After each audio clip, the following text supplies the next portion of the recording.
인생 후반전에 일어날 수 있는 일인데 은퇴하고 나서 창업했다 문제 생기고 큰 병에 걸렸다. 자녀 유학 가고 뭐 하고 한다고 금융사기도 많이 당합니다. 그러고 나서 이제 나이가 70 넘어가면은 이걸 네. 만회할 방법이 없습니다. 너무 오래 사니까 우리 거의 100살까지 간다며요.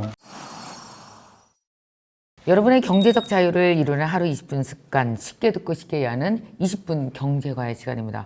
여러분이 갈수록 이 경제과의 시간을 사랑해 주시는데 뭘로 보답을 드릴까 하다가 이분을 모시기로 했습니다. 김경록 고문님이신데요. 지금 미래에셋 자산 운용의 고문으로 계십니다. 일단 인사 먼저 드리죠. 예, 안녕하세요. 네. 김경록입니다. 박사님 잘 지내셨죠? 예, 잘 지내고 있습니다. 저희 본 지 한 2년? 예, 네. 그렇습니다. 엄청 바쁘시죠? 퇴직하고 은퇴 준비하시는 분들이 많다 보니까요. 시장이 요만하다가 이만큼 커지게 됐고요. 앞으로는 몇 배 커질 것 더 같습니다. 커지죠. 예, 그럼 고문님 은퇴 안 하시겠네요, 이제. 저는 할 일 많아서. 은퇴 안 해야 됩니다.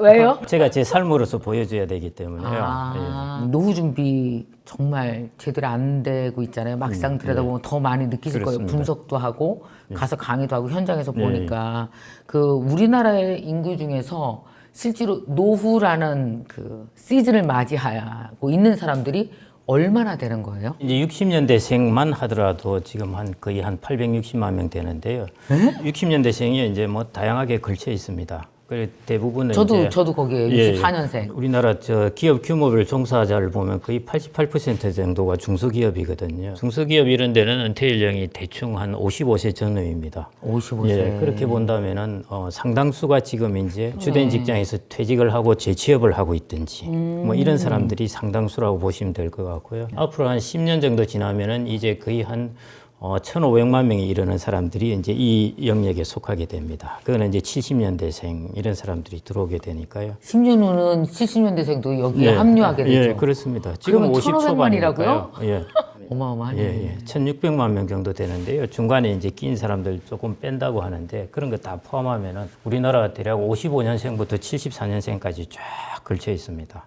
단카이 세대 일본 같은 경우는 47년부터 뾰족하고 줄어들었는데요. 네. 우리나라는 55년생부터 해서 55년부터. 계속 58년, 62년, 63년 해서 거의 74년생까지 많이 태어납니다. 많이 태어났죠. 우리 중간에 그때 이제 100만 명, 80만 명, 100만 명 이런 식으로 태어났어요. 그 전쟁 이후에 또 우리 경제 부흥되면서 엄청 예, 늘어났잖아요. 그렇습니다. 예. 그러니까 이 인구들이 이제 서서히 은퇴를 한다 이 예, 말씀인 거죠. 그렇습니다. 10년 안에 1,500만 명. 생산 인구의 그 변이가 어마어마하겠어요. 그때 10년 안에. 예, 정확하게 보셨는데요. 그래서 25세에서 64세를 이제 주된 생산 인구라고 보면 네. 과거 30년 동안에 이 인구들이 1,000만 명 늘어났습니다. 그런데 앞으로는 1,000만 명 줄어듭니다. 30년 동안에요. 예, 그 다음에 이제 19세에서 34세 같으면 정말 청년들이잖아요. 그렇죠. 20년 만에 이 인구가 35% 줄어듭니다. 노동시장이 급격한 변화를 맞게 되고요. 레스토랑이라든지 뭐 카페 같은 경우에는 젊은 애들 알바를 잘 구할 수 있는데 조금 근무 조건이 열악한 자영업이나 이런 쪽으로 가면은 요즘 음식점 구하기 쉽지가 않거든요. 그래요. 예, 그게 이제 좀 있으면 훨씬 가속화된다는 것입니다. 우리의 라이프 스타일이 엄청 변화를 시작하고 있는 거네요. 그렇습니다. 옛날처럼 뭐 60세 다 되면 은퇴해서 좀 있다가 놀다가 가고 이게 안 되겠네요. 이제는. 예, 저 정확하신 말씀이신데요. 우리나라 정년이 60세로 되어 있다 보니까 우리나라 사람들의 생각도 여기에 리밋을 가집니다. 그렇죠. 그래서 나는 60세를 넘었는데도 내가 일을 해야 하나 그러는데 아시다시피 일본은 70세가 정년이고요. 서구 국가들은 대부분 65세 정도 일을 하지 않습니까? 네네. 그래서 글로벌하게 기준을 본다면은 우리나라는 이 60세라는 리밋을 버려야 됩니다. 그래서 라이프 스타일이 방금 말씀하신 대로 길게 서구 국가처럼 변해가야 되고요. 그래서 아직은 우리나라가 제도적으로 60세라고 정해놓았지만은 네, 제도의 네. 변화는 원래 천천히 따라가거든요. 그래서 이게 참 이 시장에 지금 막 들어오고 있는 베이비 부모들은 먼저 생각을 좀 그렇게 바꿔 잡아야 됩니다. 몇 세까지 일을 한다라는 게 어떤 개인의 정서적인 변화라든지 내 인생의 라이프 스타일을 내가 주도해 나가는 변화가 먼저 있는 거예요? 아니면 제도가 변해야 우리가 거기에 맞춰서 살아갈 수 있는 거예요? 예, 둘 다에 해당됩니다. 제도가 정년이 예를 들어 극단적으로 50세 돼 있는 거가 되어 있다면은 우리의 라이프 스타일도 상당 부분 거기 맞춰져 있습니다. 그렇죠. 왜냐하면 주된 직장에서 나오고 나서 이제 재취업 시장에 많이 그렇죠. 돌아다녀야 되는 것이고요. 근데 정년이 예를 들어 65세라 그러면은 주된 직장에서 상당 부분을 보내고 재취업 네. 시장은 짧아집니다. 네. 그래서 이제 제도적 변화라는 것이 일단은 되게 중요하긴 한데요. 자기의 라이프 스타일을 제도를 뛰어넘어서 좀 준비를 하는 것, 그게 되게 중요한 때입니다, 지금. 전체 인구가 수명이 늘어나잖아요. 그러니까 우리 부모님도 80대 초반? 요새 장례식장 가보면 90 넘는 분들 너무 많고요. 여성들은 우리 부모님도. 90 중반 정도의 남성분들이 80 중반. 그러니까 예, 정말 그렇습니다. 오래 사시잖아요. 예. 근데 이제 되게 슬픈 라이프 스타일이라는 게 뭐냐면 우리 부모님들은 보험도 없고 그런 시대에 사셨던 분이 농경 시대에 태어나신 분들이잖아요. 예. 그래서 자기 재테크 전혀 안 돼 있고 미래 안 돼 있고 그냥 자식 잘 키워놓고 대학 보내고 뭐 이러면 아들이 책임지겨 주겠지. 네. 지금도 그렇게 생각하시거든요. 네. 그러니까 이제 부모님은 책임져야 되고 거기다 또 애들은 또 MZ예요. 네. 죽었어요. 네. 이거 우리 네. 어떻게 해야 돼요? 아 슬퍼. 60년대생이 이제 주로 거기 제일 베이비붐의 중심입니다. 아 죽었어. 그다음에 60년대생 위에 5년, 밑에 5년 이걸 합치면은 베이비부머입니다. 아하. 그러니까 60년대생의 10년이 가장 중심축을 차지하고 있는데요. 그래서 60년대생을 이야기해도 됩니다. 네, 네, 60년대생이 방금 말씀하셨듯이 마지막 긴 세대입니다. 더블 케어 세대이거든요. 아 더블 케어. 예, 부모님도 케어해야 되고 자녀도 케어해야 되고 독박이라고 하죠. 더블 케어라는 것이 이제 일본에서 나온 말입니다. 아 네. 예, 일본 사회도 이제 쌍박인가? 그런 시기를 겪었는데요. 자식 세대로 가게 되면 이제 더블 케어에서 부모님은 사라지고 자녀만 케어하면 되는 시대인데요. 지금 이제 60년대생이 딱 그 더블 케어 시대입니다. 뭐 세대 사이에 낀 것도 있지만은 자기 자녀와 부모 사이에 끼어 있으면서 양쪽을 더블 케어를 해야 되는데요. 큰 양극화를 가져옵니다. 예를 들어 자녀가 잘 풀리고 그다음에 부모가 유산이 많고 이런 쪽은 이게 자기가 듣기만 해도. 혜택을 받는 것이죠. 그런데 부모님을 케어를 해야 되고 자녀의 비용이 들어가고 하면은 이게 급속하게 높아지는데 어떡해. 그래서 그러니까 한 세대가 벌어서 세 세대가 사는 거잖아요. 그렇습니다. 그런 세대도 있고 어떤 세대는 한 세대가 버는데 부모 세대가 도와주는 것도 있고 그런 거죠. 그게 상속이나 증여나 이런 걸 통해서요. 그래서 60년대생이 다 같이 평균으로 비슷하게 몰려 있는 것이 아니라요. 잘 준비되고 풍족하게 사는 사람들도 있고 어려운 사람들도 있고 그게 좀 특징입니다. 아 근데 뭐 직장을 나왔다 그래서 예. 노후까지 지낼 돈이 뭐 연금도 있고 뭐도 있고 좀 야금야금 있다 그래서 안정된 게 아닌 것이 60도 망해요. 아니 물론입니다. 사업도 하고요. 예. 자식이 사업한다고 밀어줬다가 예, 예. 하는 애도 있고 아 90까지 우리는 계속 망할 확률이 있구나. 예. 사람 사는 세상. 예. 야 이게 보통 걱정이 아니네요. 너무 오래 사니까 우린 거의 100살까지 간다며요. 보통 보면 축구의 골이 가장 많이 터지는 것이 후반 15분 남겨놓고입니다. 그리고 이제 그때 골이 터질 때 제일 곤혹스러운 거는 골을 많이 할 방법이 없다는 것이고요. 인생 후반전에 일어날 수 있는 일인데 일단 골이 생각보다 많이 터져요. 은퇴하고 나서 창업했다 문제 생기고 큰 병에 걸렸다. 자녀 유학 가고 뭐 하고 한다고 거기 돈 대다가 문제가 생기고 금융사기도 많이 당합니다.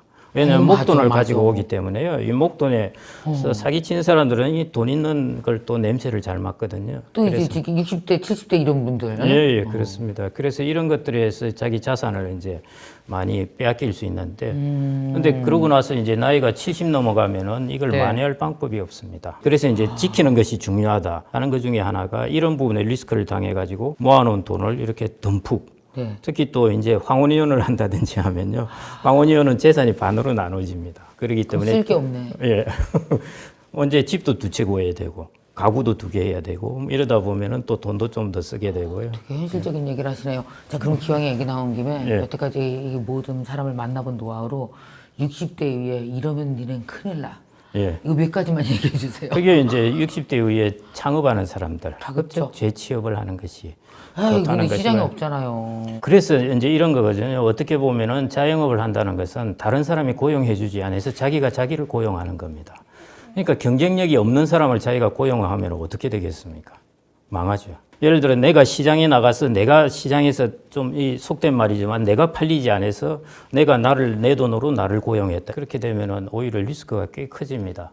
보통은 이제 창업에서 3년, 5년, 길게 잡아서 5년 이내에 이제 문을 닫을 확률이 거의 70%가 넘는데요. 저는 이제 이런 식으로 비유를 합니다. 만일 여러분들이 주식을 사는데 5년 이내에 상장 폐지될 확률이 70% 이르는 주식을 사겠느냐? 아무도 안 산다고 안 사지. 그러죠. 그런데 자기는 한다는 것입니다. 이게 사람의 어떤 심리적 편의, 바이어스 된 부분이기도 한 건데요. 내가 하면은 성공할 것이다. 많은 경우가 평균의 법칙을 따라가거든요. 나는 직장에 오래 있을 거라고 생각했는데 그것도 착각입니다. 그치. 다 평균 정도 나이에 나오게 돼요. 그 다음에 미국도 똑같아요. 미국도 자기가 하면 성공할 것이라고 생각을 해서 창업을 합니다. 그게 사람들의 이제 심리적 착각인데요. 마찬가지 이것도 이제 일종의 심리적 착각이죠. 그래서 그런 부분을 특히 이제 좀 저는 그래서 은퇴하고 나서 창업 부분 그게 이제 제일 첫 번째로 중요한 부분이고요. 그러면 재취업은 안 돼. 창업을 하지 마. 재취업을 노력을 해야죠. 예를 들어 창업을 하다 잘못되면은 자기가 축적해놓은 돈까지 잃게 됩니다. 창업을 하더라도 간접 비용이 안 들어가는 걸 좀 하라는 것입니다. 임대료, 종업원 비용. 그러니까 내 몸 하나로 뛸 수 있는 거 그런 거. 고정 비용이죠. 그래서 저 아는 분은 컨설팅을 하는데요. 사무실도 아니고 카페에서 만나서 대면으로 해서 컨설팅을 해줍니다. 그러니까 고정 비용이 전혀 안 들어가는 것이죠. 하려면 이제 고정 비용이 가급적 안 들어가는 것 이런 쪽으로 저는 창업을 하더라도 그쪽을 좀 추천을 그럼 해드립니다. 50대부터 와이프가 미리 조금 준비하고 있으면 어떨까요? 나중에 은퇴하고 합류하게. 어떻게 그렇게 이제 하고 싶은 이야기를 그렇게 쏙쏙 잘하십니까? 아, 저 여자들한테 저는- 욕먹어. 저는 이전에 여자들한테 욕먹어, 나는 이제. 예. 쟤 뭔 얘기하는 거야, 쟤는 지금, 어? 우리 보고 그 생활하고? 저도 그 이야기 해가지고 저희 집사람한테 욕 먹었는데요. 아니 애 키운다고 평생 하고 나더니 나보고 또 일하라는 소리냐 아니, 이러는데. 근데 지금 보면 예. 100살을 산다 그러잖아요. 그러면은 사실은 60, 그러면 저도 60이거든요. 네, 네. 5년 더 있어도 요새는 안 늙어요. 그리고 한국인 왜 그 중위 나이라고 그러잖아요. 네, 중간 나이 네, 보면은 네. 30년 전에 무슨 한 29살, 근데 지금은 한 46세 정도란 네, 말이에요. 그렇습니다. 예. 17년이 뒤로 갔단 말이에요. 네. 그러니까 우리가 뭔가 일을 하는 연령을 늘리긴 해야 될 것 같단 말이죠. 자금을 모아놓은 게 있으면은 그 중에 일부를 아내에게 투자를 해서 능력이 있는 사람이 있거든요. 뭐 있지. 예, 프랑스 가서 공부를 하고 싶다. 뭐 예를 들어 음식 관련돼서 그럼 보내주라는 거죠. 특히 이제 우리나라 여성들이 하여튼 글로벌하게 좀 생활력도 강하고 똑똑합니다. 아, 요즘 남자들은 옛날에 부인이 나가서 일한다 그러면 왜 그 50년대 태어난 남자들만 해도 막 이랬잖아요. 요새는 막 감사 축제 그런다 그러대요. 네. 혼자 감당하기 쉽지 않으니까. 그죠? 또 어떤 걸 하지 말아야 될까요? 두 번째가 이제 성인 자녀 리스크라고 있는데 이거는 네네네. 어느 나라에 다 공통점입니다. 이게 보통 보면은 이제 자녀 리스크 보통 뭐 그건 오케이 그런데 왜 성인 자녀까지 리스크가 되느냐 하는 것인데요. 뭐 우리나라, 뭐 미국, 일본 다 마찬가지입니다. 우리나라가 더 심한 게 자녀를 오랫동안 케어를 해야 된다는 그런 생각을 갖고 있거든요. 제일 큰 부분이 사실은 결혼 비용. 보건사회연구원에서 조사한 거 보니까 1인당 뭐 보통 한 2억 원 정도. 이러면 두 명이면 4억 원이잖아요. 어마어마하죠. 어디 가서 강의할 때마다 여러분들 은퇴 자산 있으면은 그거 다 여러분들 거라고 생각하지 말고 반드시 결혼 비용을 빼놓고 생각을 해라고 그럽니다. 그러면 생각이 확 달라져요. 지금은 모아놓은 곳이 내가 5억 있다. 뭐 그래도 괜찮겠는데 하는데요. 거기서 한 2, 3억 빼보십시오. 안 주면 되잖아요. 아유, 그게 쉽지가 않습니다. 뭐예요? 조금 더 보조를 해서 결혼을 시키는 게 낫느냐? 보조를 안 하고 결혼을 안 하는 게 낫느냐 하면은 보조를 해서 시키는 게 아니, 낫거든요. 2억 안 주면은 뭐 2억 안 주면 남자가 안 와요? 여자가 안 와요, 요새? 안 오기도 합니다. 아니, 우리 때는 막 500만 원 갖고 했는데. 옛날 생각하시면 안 됩니다. 아, 네, 네. 지금 세대는 일본 같은 경우는 이제 페러사이트 싱글이라고 그러거든요. 페러사이트가 기생충 기생 이런 뜻입니다. 한마디로 부모하고 같이 살면서 부모의 연금을 같이 나눈다든지 일본만 그러느냐? 영국은 키퍼스라고요. 이걸 이제 영국도 있어요, 그게? 예. 이게 이제 이니셜로 다 따나와서 키퍼스라고 해놨는데 그 이니셜을 해석을 해보면은 은퇴한 부모의 연금을 갉아먹는 아이들입니다.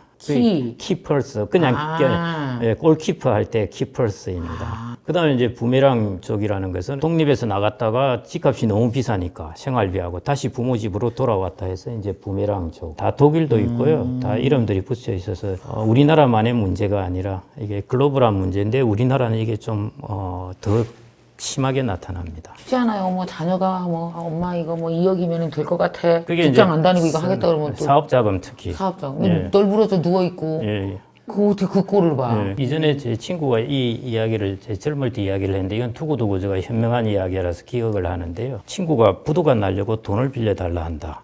빌려주지 마라. 그 친구 부도 나고 나면은 그때 빌려줘서 도와주라. 이야기를 하더라고요. 부도 날려고 돈 빌려달라고 주면은 그 돈 딴 사람한테 가고 끝납니다. 그치. 예, 부도 안 막혀요. 대부분 다 부도가 나고 말거든요. 그 요걸 자녀에 적용하면 자녀가 이제 사업이 문제가 된다. 네. 나오면은 잘못하면 밑빠진 독에 물 붓기가 됩니다. 그러니까 차라리 실패하고 나면은 그 다음에 자녀가 재기할 때 도와주는 거는 괜찮아요. 그래서 그런 판단을 잘 해야 되는 겁니다. 성인 자녀 리스크가 이제 속해 있고요. 제일 두려워하는 게 나이 좀 든 자녀가 엄마 나 유학 갈래 하면은 가슴이 덜커덩 내려앉는다고 그러지 않습니까? 그 지돈으로 가야지. 쉽지가 않으니까. 무슨 유학 간다고 무슨 직장이 나는 것도 아니고. 유학 갈래 가? 너 돈으로. 아, 이 자녀가 냉정해야 되겠다 우리. 너나 나나 난 100살까지 가야 할 거고 앞으로 40년 남았어. 어? 내가 100살 가면 넌 70이야. 네. 너나 나나 노인이야. 어? 우리 정신 차리자. 이렇게 합의를 봐야겠다. 뭐 돈이 있는 부모님은 뭐 얼마든지 그러셔도 되는데요. 그렇지 않고 이제 빡빡한데 하는 분들은 이제 좀 조심스럽고 다만 할 때 그래도 뭔가 해야 되겠다 생각하면요. 조금 그렇지만은 그냥 계약을 맺으십시오. 앞으로 나는 돈을 못 벌고 나는 자산이 있고 너는 지금 자산은 없고 앞으로 돈을 벌 거고 내가 그래서 맞아. 지금 있는 자산을 너한테 좀 양도를 해줄 테니까 나중에 이 자산을 돈을 벌면 나한테 갚아달라. 이런 계약으로 해서 자녀 결혼 비용은 대줄 수가 있죠. 근데 이게 받으려고 그러는 게 아니라 배째라 그러면 어쩔게요. 사람은 안 그렇습니다. 사람은 구두로 약속을 해도 양심이 있기 때문에 부담을 그걸- 가져. 예, 부담을 가지는. 근데 아무 말도 안 하고 그냥 준 것처럼 안 오케이, 가고 오케이. 부모가 어려운데도 내가 그 자산을 도와줬다는 생각을 갖는 거하고 네. 자녀는 잘 모르거든요. 부모가 그 어려운 이야기를 안 하니까. 안 하죠. 예, 잘 안 그렇기 하죠. 때문에 당연하다고 생각을 할 수 있는데요. 자녀는 앞으로 소득을 벌어갈 테니까 그중에 일부분을 네. 나중에 나한테 조금 페이백을 하라는 것이죠. 세 번째는 뭐예요? 창업, 자녀 리스크. 예, 그게 이제 또 하나. 금융사기 부분입니다. 일본에도 이제 그런 일들이 많고 그러는데요. 네. 특히 이제 남자들 같은 경우는 뭐 친구들이 사업한다 해서 뭐 임원으로 올려준다 뭐 이런 것들에 서 속고 싶다. 예, 막, 그리고 막 명함 주고 막 부사장 명함 주고. 그렇죠. 그리고 이제 회사 문 닫고 가버리는 거죠. 아. 돈은 다른 데로 다 빼돌리고. 아이고. 그런 것들도 있고 금융사기가 의외로 주변 사람들한테 많이 당합니다. 금융사기 잘 당한 사람들이 이제 공무원들이라고 그러지 않습니까? 왜요? 공무원들이 이제 목돈을 가지고 나오니까 사회생활 경험은 없고 하니까 막 교장 선생님 은퇴하셨어. 네, 주변에 아는 사람들이 와서 이제 뭐 사업하자, 어쩌자, 뭐 임원 전무 명함 뭐 이런 거 이제 주고 하면 남자들은 훅 하거든요.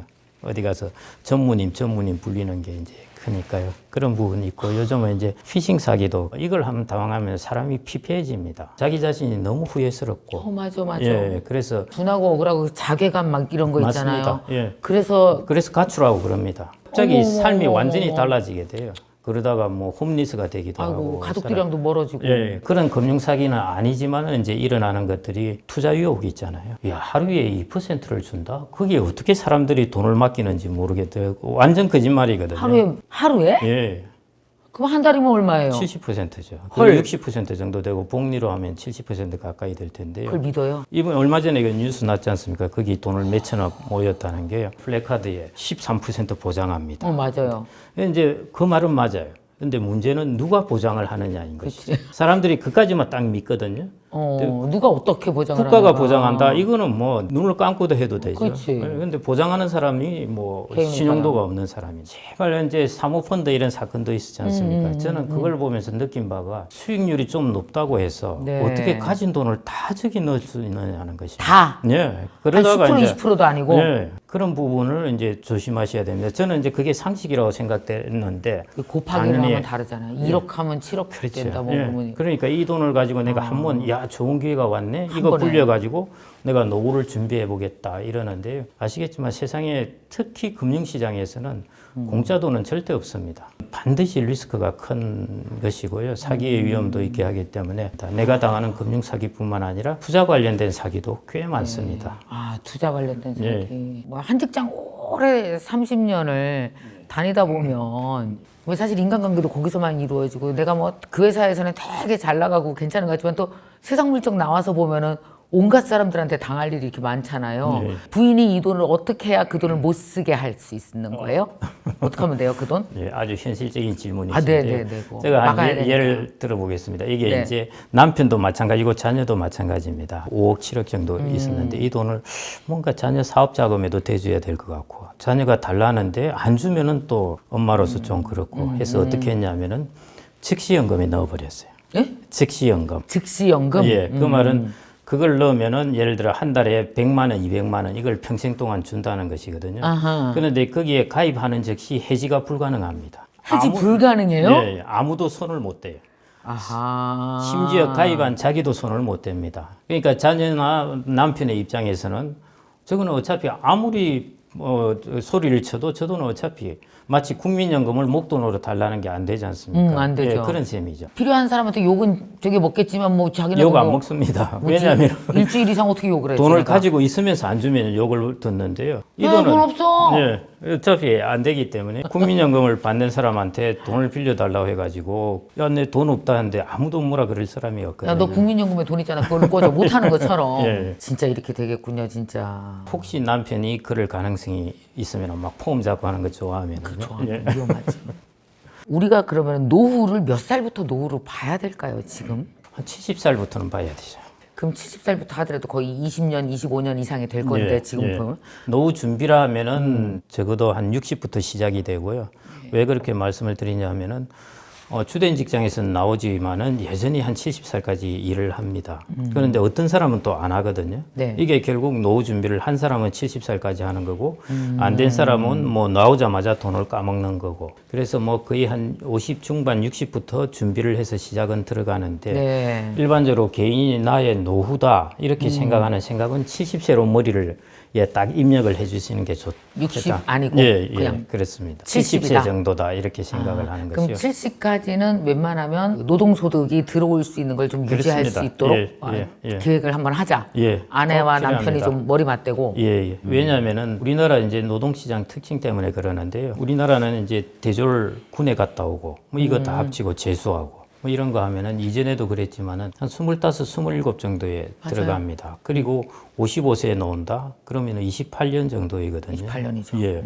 그래서 최근에 나오는 이야기들이 이제 400클럽에 가입하면은 박수를 쳐준다 이런 것인데요. 400클럽이 월급을 400개월 동안 받은 사람입니다.